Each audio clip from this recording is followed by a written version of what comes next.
हरियाणा कांग्रेस को लेकर बड़ी खबर ये सामने आई कल कि भूपेंद्र हुड्डा को एक बार फिर से बड़ी जिम्मेदारी सौंपी गई है।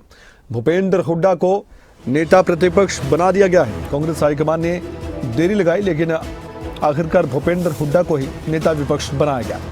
तो ऐसे में एक बार फिर से लगातार नेता विपक्ष की कुर्सी पर विराजमान भूपेंद्र हुड्डा, और एक और बड़ा निर्णय उसके बारे में बाद में चर्चा करेंगे, लेकिन सबसे पहले भूपेंद्र हुड्डा के बारे में हम चर्चा करना चाहेंगे। क्या ऐसे एस्पेक्ट्स रहे, क्या ऐसे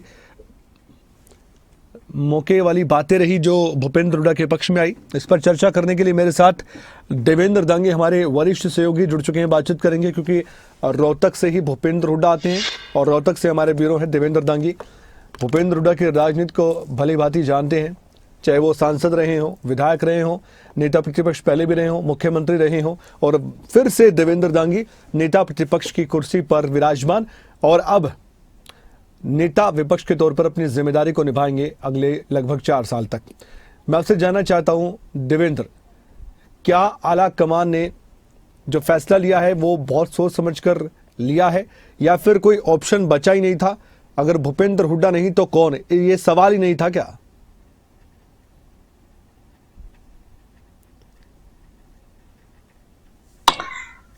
देखिए, ऐसा तो नहीं कह सकते कि कोई ऑप्शन ना हो। ऑप्शन तो राजनीति में पैदा किए जाते हैं कमल, कोई बड़ी बात नहीं होती ऑप्शन पैदा करना। लेकिन अगर कांग्रेस की हालत देखें तो हरियाणा की फिलहाल वर्तमान स्थिति अगर देखें तो 37 विधायक हैं कांग्रेस के। 37 विधायकों ने प्रस्ताव पास करके बाकायदा ये अपने आलाकमान को भेजा था कि आलाकमान जिस पर मोहर लगाएंगे वो हमें मंजूर होगा। तो उस वक्त से ही कयासे लगाए गए थे कि भूपेंद्र सिंह हुड्डा को बनाया जाएगा, क्योंकि 37 में से 32 विधायक जो हैं वो सीधे सीधे हुड्डा गुट के हैं। सब ओपन है, किसी से कोई चीज छुपी हुई नहीं है। तो मैं तो कम से कम ये मानता हूं कि ये चीजें कोई आश्चर्य की बात नहीं है। भूपेंद्र सिंह हुड्डा को एक बार फिर से जो नेता प्रतिपक्ष की जो कमान सौंपी गई है, मुझे कम से कम इसमें कोई आश्चर्य नहीं हुआ। हाँ, लंबा समय लग गया है, करीब करीब 1 साल होने को आया है, इंतजार काफी हो गया। इसी वजह से जो है कमल की तरह तरह के कयास लगाए गए, तरह तरह की शंकाएं कुछ लोगों को रही कि भूपेंद्र सिंह हुड्डा की बजाय किसी और को प्रमोट किया जा सकता है। लेकिन भूपेंद्र सिंह हुड्डा नहीं तो और कौन? इतना एक्सपीरियंस्ड नेता दूसरा कोई मुझे कम से कम इस कतार में नजर नहीं आया, क्योंकि 2 बार के मुख्यमंत्री रहे हैं, 2 बार नेता प्रतिपक्ष की जिम्मेदारी संभाल चुके हैं और पूरा जीवन जो है वो सियासी सफर काफी लंबा है भूपेंद्र सिंह हुड्डा का। कांग्रेस पार्टी से शुरू से ये परिवार जुड़ा रहा है। आजादी के आंदोलन की बात अगर करें तब से ये परिवार कांग्रेस पार्टी से जुड़ा रहा है, तो एक लॉयल परिवार भी कहा जा सकता है कांग्रेस पार्टी के प्रति। तो ऐसे में मुझे कोई किसी किस्म का संदेह नहीं था। हाँ, दिक्कत ये जरूर रही कुछ लोगों की, क्योंकि साल भर होने को आया, करीब 11 महीने हो गए हैं कमल, और एक काफी लंबा अरसा हो जाता है कि बगैर नेता प्रतिपक्ष के नाम पर मोहर लगे कोई अगर सदन की कार्रवाई भी चलती है, मान लीजिए जैसे सेशन आया पीछे, तब भी जब भी सेशन आया तब सवाल उठे, तब कयास लगाए गए और कहा गया कि कांग्रेस पार्टी अपना नेता प्रतिपक्ष ही तय नहीं कर पा रही, किस तरह से हम लोगों की लड़ाई लड़ेगी। लंबा वक्त जरूर लगा, लेकिन कांग्रेस पार्टी ने पूरी तरह से जो गलतियां रही हैं पहले की सरकार आते आते रहेगी, उन गलतियों को भी कहीं न कहीं उनका विश्लेषण भी कांग्रेस पार्टी ने किया है। सारी चीजों को बारीकी से देखा, जांचा, परखा, समझा, उसके बाद कहीं न कहीं ये नियुक्ति आखिरकार की गई है और भूपेंद्र सिंह हुड्डा को एक बार फिर से नेता प्रतिपक्ष की कमान सौंपी गई है। मुझे लगता है कि कांग्रेस पार्टी आने वाले वक्त में और भी अग्रेशन के मोड में नजर आएगी। न केवल भूपेंद्र सिंह हुड्डा सदन में गूंजते नजर आएंगे, बल्कि सदन के बाहर अगर देखें तो हो सकता है कांग्रेस पार्टी आगे सड़कों पर नजर आए, क्योंकि जो राव नरेंद्र जिनको प्रदेश की कमान सौंपी गई है वो भी एक बैलेंस बनाया गया है। जाट और ओबीसी का एक कॉम्बिनेशन बनाकर जो है हर वर्ग को साधने की कोशिश जो है वो कांग्रेस आलाकमान द्वारा की गई है। अब देखने वाली बात होगी कि आगामी दिनों में जो है वो किस तरह की तस्वीरें इस कॉम्बिनेशन के सामने आएंगी कमल। अब ऐसे में आने वाले वक्त के लिए भूपेंद्र हुड्डा के लिए चुनौतियां भी हम जान लेते हैं, क्योंकि आप ये जानते हैं कि हरियाणा कांग्रेस में गुटबाजी की खबरें आती रहती हैं, अलग अलग गुट बताए जाते हैं और विरोधी इसी मसले पर कांग्रेस पार्टी को घेरते रहते हैं। जिला अध्यक्ष की नियुक्ति हो गई, उसके बाद प्रदेश अध्यक्ष की नियुक्ति होगी, उसके बारे में हम बाद में बातचीत करेंगे। फिलहाल नेता प्रतिपक्ष की ही बात मैं कर रहा हूँ। तो जैसे कि अगर मैं नाम लूँ, बीरेंद्र सिंह, उनके बेटे कुमारी सैलजा, रणदीप सुरजेवाला, और यहाँ कैप्टन अजय यादव के अलग सुर हैं। उन्होंने ये तक कह दिया कि आत्ममंथन करने की जरूरत है कांग्रेस आला कमान को। तो ये बड़ी चुनौती आपको लगती है या फिर राजनीतिक तौर पर कांग्रेस पार्टी को आगे लेकर जाने की चुनौती वो बड़ी लगती है आपको?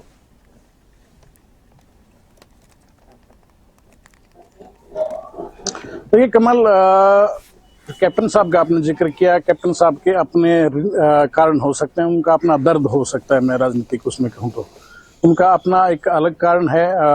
अहिरवाल बेल्ट में अच्छा खासा बड़ा कद रखते हैं, तो कहीं ना कहीं उनको भी कोई उम्मीद रही होंगी, और जब इंसान ना उम्मीद होता है तो अंदर का दर्द कहीं ना कहीं उभर कर सामने आता है। लेकिन इतना नहीं है कि इसे कंट्रोल ना किया जा सके।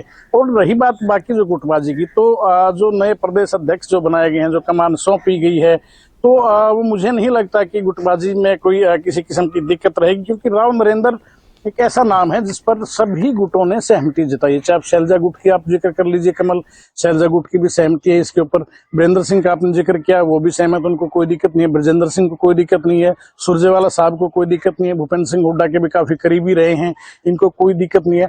कुल मिलाकर यह है कि सभी गुटों, जो भी जितना अलग अलग गुट में जो बटी हुई थी कांग्रेस, सभी गुटों ने एक सहमति कहूंगा मैं इस पर जताई इस नाम पर। और मुझे लगता है कि गुटबाजी जैसी चीजें, क्योंकि जिस ढंग के बयानबाजी सुनने को मिली, और राव नरेंद्र का जो स्टेटमेंट आई, पहली जो स्टेटमेंट आई कि मेरे लिए सभी सम्माननीय है, और कोई जो गुट है सभी को साथ लेकर एक साथ आगे बढ़ेंगे, कांग्रेस को मजबूत करेंगे। इसमें मैं एक चीज देखता हूं कि उन्होंने इस बात से इनकार नहीं किया कि गुटबाजी नहीं है। उन्होंने बड़े दिल से ये स्वीकार किया कि हाँ गुटबाजी है, लेकिन मैं सभी को साथ लेकर चलूंगा, मेरे लिए सभी सम्माननीय है। एक बड़ी बात है, और बड़ा दिल कहीं कहीं उन्होंने दिखाया। तो ये अगर इसी लाइन पर चलते हैं तो मुझे नहीं लगता कि गुटबाजी जैसी कोई बड़ी परेशानी कोई आने वाले वक्त में उनको कोई फेस करनी पड़ेगी। नेता प्रतिपक्ष के नजरिए से देखें तो मुझे कोई लंबी चौड़ी चुनौती भूपेंद्र सिंह हुड्डा के सामने भी फिलहाल नजर नहीं आती है कमल। भूपेंद्र हुड्डा की हमने बात की है, शुक्रिया बातचीत के लिए, लेकिन बने रही हमारे साथ। अब जैसे कि राव नरेंद्र का जिक्र आपने कर दिया है, तो इस खबर के साथ हम चर्चा करेंगे। सबसे पहले आपको बता दें कि कल ये भी खबर सामने आई कि हरियाणा कांग्रेस के नए प्रदेश अध्यक्ष का नाम का ऐलान कर दिया गया। राव नरेंद्र सिंह बने हरियाणा कांग्रेस के नए अध्यक्ष। कांग्रेस ने ओबीसी चेहरे को प्रदेश अध्यक्ष बनाया और कांग्रेस हाईकमान ने उदय भान को हटाया। आखिरकार ये फैसला हो गया है। हरियाणा की राजनीति को बेसब्री से इंतजार इसलिए था क्योंकि सवाल बार बार पूछा जाता था, अगला प्रदेश अध्यक्ष कौन होगा, नेता प्रतिपक्ष कौन होगा। अब कांग्रेस ने अपने प्रदेश अध्यक्ष का चुनाव कर लिया है, तो राव नरेंद्र सिंह पर ही क्यों भरोसा व्यक्त किया गया है।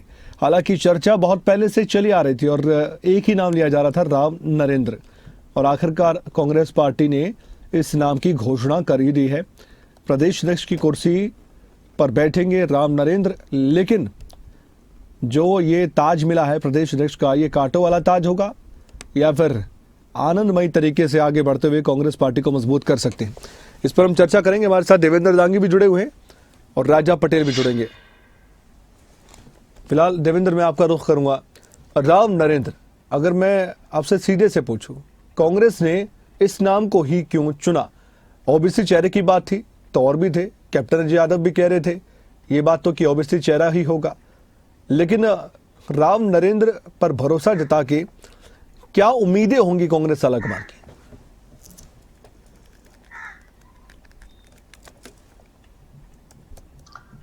देखिए, आपने बड़ा गंभीर सवाल पूछा है कमल, और मुझे जो लगता है कि राव नरेंद्र का नाम आगे प्रमोट होने के पीछे जो सबसे बड़ा जो कारण है वो है सभी गुटों की इस नाम के ऊपर सहमति बन जाना।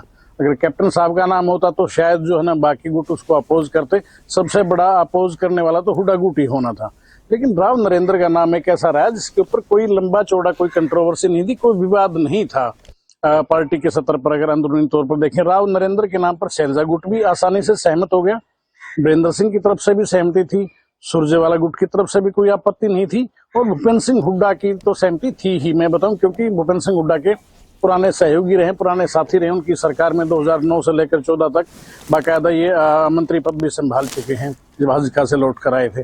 तो सबसे बड़ी इनके फेवर में ये चीज गई कि किसी किस्म की किसी गुट ने कोई आपत्ति दर्ज नहीं करवाई।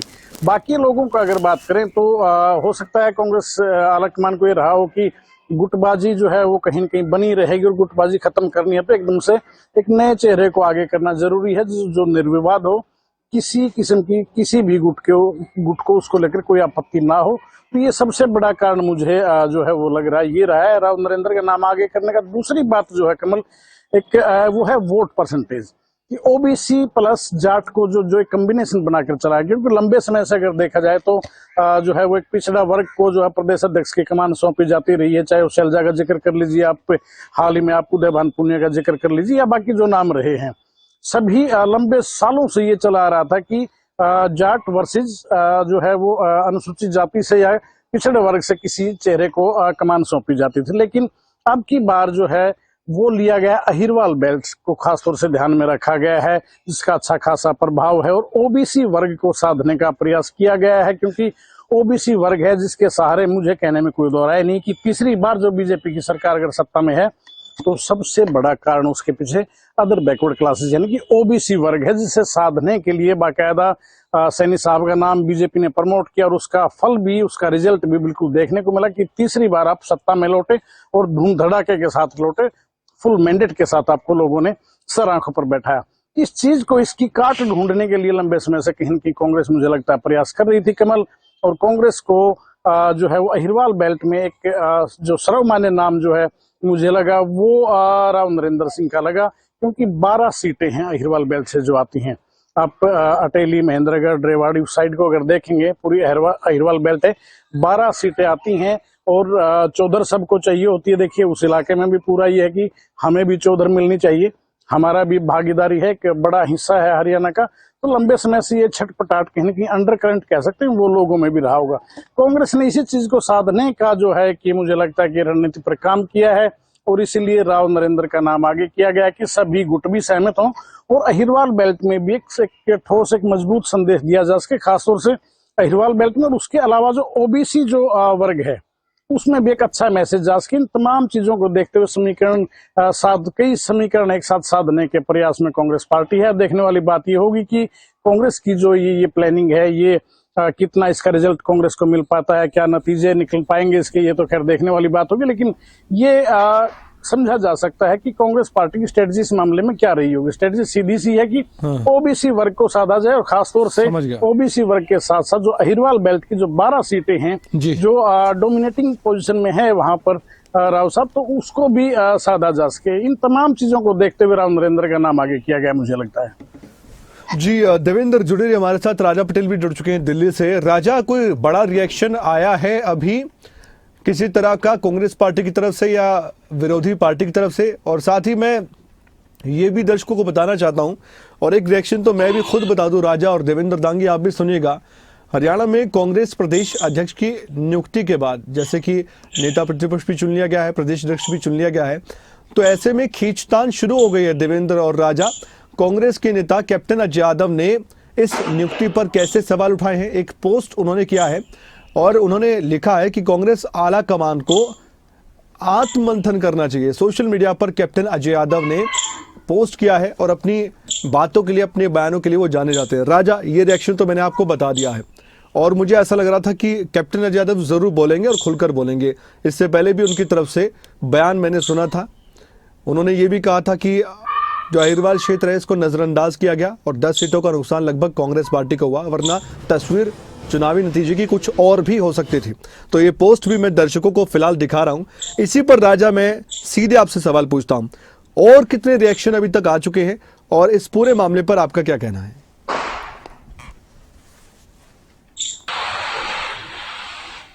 और बिल्कुल देखिए, फिलहाल अभी तक जो पूर्व मंत्री हैं कैप्टन अजय यादव, उनकी तरफ से जो ट्विटर है, एक्स पर पोस्ट किया गया है, और हाईकमान, कांग्रेस हाईकमान को आत्ममंथन के लिए कहा गया है, और उसमें जिक्र किया गया है कि कई कार्यकर्ता जो अहिरवाल के हैं उनके मानसिक हैं। हालांकि जिस तरीके से कयास ये लगाए जा रहे थे कि जो उनके बेटे हैं, क्योंकि पिछले 2 दिनों से उनका काफ़ी नाम चल रहा था चिरंजीव राव का, पर ऐसे में अब क्योंकि राव नरेंद्र सिंह को यहाँ पर प्रदेश की कमान सौंप दी गई है। पर सबसे पहले मैं आपको तस्वीरें दिखाना चाहूँगा। थोड़ी ही देर बाद जो कांग्रेस के जो राष्ट्रीय अध्यक्ष मल्लिकार्जुन खड़गे, उनके आवास पर नवनियुक्त प्रदेश अध्यक्ष पहुंचेंगे। यहाँ पर थोड़ा ही समय बचा है, क्योंकि 10:30 का समय था उनके यहाँ पर पहुंचने का। और दिल्ली में भी हलचल तेज है, लगातार जो नवनियुक्त प्रदेश अध्यक्ष है उनके मुलाकातों का सिलसिला आज पूरे दिन देखने को मिलेगा। सबसे पहले कांग्रेस के जो राष्ट्रीय अध्यक्ष हैं मल्लिकार्जुन खड़गे से उनकी मुलाकात है, उसके बाद केसी वेणुगोपाल से मुलाकात करेंगे। और क्योंकि नवनियुक्त प्रदेश अध्यक्ष के साथ साथ भूपेंद्र सिंह हुड्डा जो है सीएलपी लीडर बने हैं, एलओपी बने हैं, तो ऐसे में उनसे भी उनकी मुलाकात है। तो दिल्ली में इस वक्त हलचल काफी तेज है, पर माहौल भी काफी गर्म है, क्योंकि पूर्व जो मंत्री हैं उन्होंने ट्विटर पर एक्स पर इस तरीके से पोस्ट कर बगावती सुर जो है वो दिखाए हैं। ऐसे में अब देखना होगा कि और कौन कौन से नेता जो है उनके रिएक्शन निकल कर सामने आते हैं। पर नवनियुक्त जो प्रदेश अध्यक्ष है राव नरेंद्र सिंह, उनके मुलाकातों का सिलसिला आज पूरे दिन दिल्ली में देखने को मिलेगा। जी राजा, एक सवाल और मैं पूछता हूं आपसे। अब इसके बाद आपको लगता है कि सभी सवालों के जवाब कांग्रेस पार्टी खुलकर अब दे सकती है? जो सवाल उनसे पूछा जाता था, सबसे पहला सवाल का जवाब तो यही है कि प्रदेश अध्यक्ष अगर आपका कौन है, नेता प्रतिपक्ष कौन है, तो क्या कांग्रेस पार्टी मजबूती के साथ, क्योंकि जिला अध्यक्ष का चुनाव भी आपने कर लिया, प्रदेश अध्यक्ष आपको नया मिल गया, नेता प्रतिपक्ष का ऐलान कर दिया गया, भूपेंद्र हुड्डा एक बड़ा और मजबूत चेहरा है, तो कांग्रेस पार्टी अब अपनी जिम्मेदारी को अच्छे से निभा पाएगी विपक्ष के तौर पर?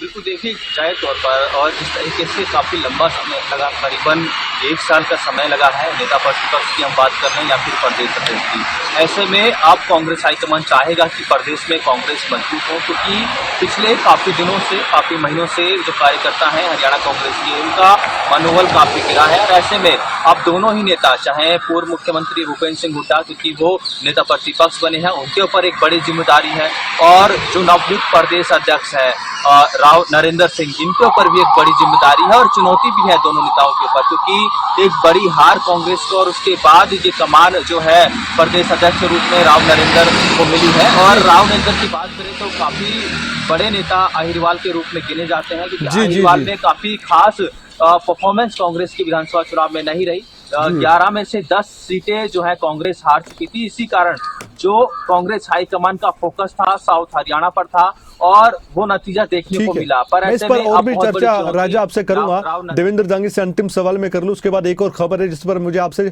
चर्चा करनी है, जानकारी हासिल करनी है। बने रहिए हमारे साथ। देवेंद्र, संक्षेप में बताइएगा, समय की कमी है। अब जो उदयभान पर सीधे आरोप लगते थे कि बात उदयभान कर रहे हैं, लेकिन जो कहा जा रहा है वो स्क्रिप्ट भूपेंद्र हुड्डा की है, तो इस तरह के जो आरोप लगते थे वो राव नरेंद्र पर नहीं लग पाएंगे, ये हम कह सकते हैं। दूसरा, आपने कहा कि सबके साथ रिश्ते बेहतर हैं, चाहे जितने भी गुट हों। ऐसा तो नहीं किसी के साथ नजदीकी ज्यादा, किसी के साथ कम?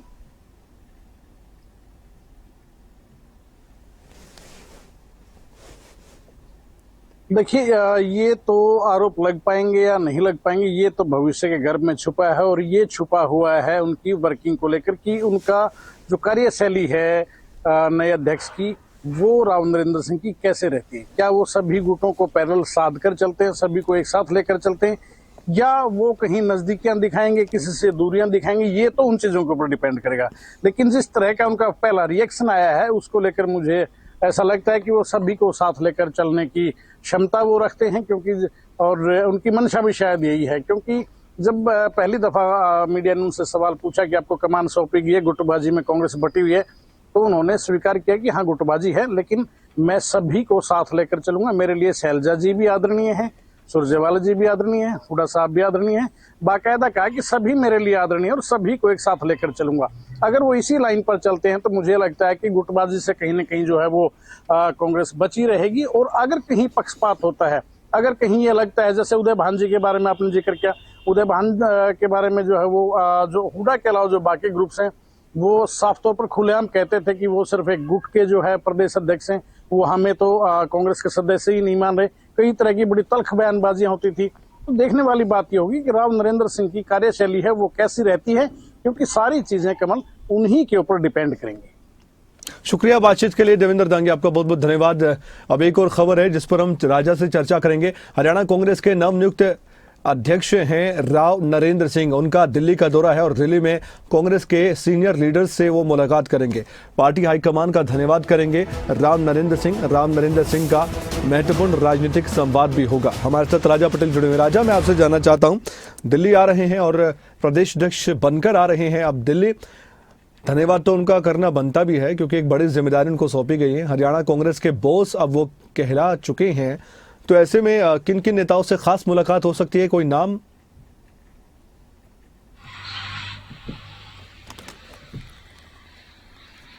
बिल्कुल देखिए, प्रदेश अध्यक्ष बनने के बाद राव नरेंद्र सिंह का पहला ये दिल्ली का दौरा है और सबसे पहले उनकी जो मुलाकात है कांग्रेस के राष्ट्रीय अध्यक्ष मल्लिकार्जुन खड़गे से है। इस वक्त हम मल्लिकार्जुन खड़गे के आवास के बाहर ही मौजूद हैं। थोड़ी ही देर में वो यहाँ पर पहुंचेंगे और कांग्रेस के जो सीनियर नेता हैं और राष्ट्रीय अध्यक्ष मल्लिकार्जुन खड़गे उनसे मुलाकात करेंगे और उसके बाद जो उनके मुलाकातों का सिलसिला आज पूरे दिन इसी तरीके से जारी रहेगा। उसके बाद केसी वेणुगोपाल जो कि संगठन महामंत्री हैं उनसे मुलाकात करेंगे। उसके बाद जो प्रभारी हैं हरियाणा कांग्रेस के उनसे मुलाकात करेंगे और उसके बाद पूर्व मुख्यमंत्री और नेता प्रतिपक्ष भूपेंद्र सिंह हुड्डा से उनकी मुलाकात है। तो जिस तरीके से प्रदेश अध्यक्ष वो बने हैं और ऐसे में आज पूरे दिन उनका मुलाकातों का सिलसिला दिल्ली में रहने वाला है। जी शुक्रिया, जानकारी के लिए आपको बहुत बहुत धन्यवाद और आपसे अपडेट हम लेते रहेंगे।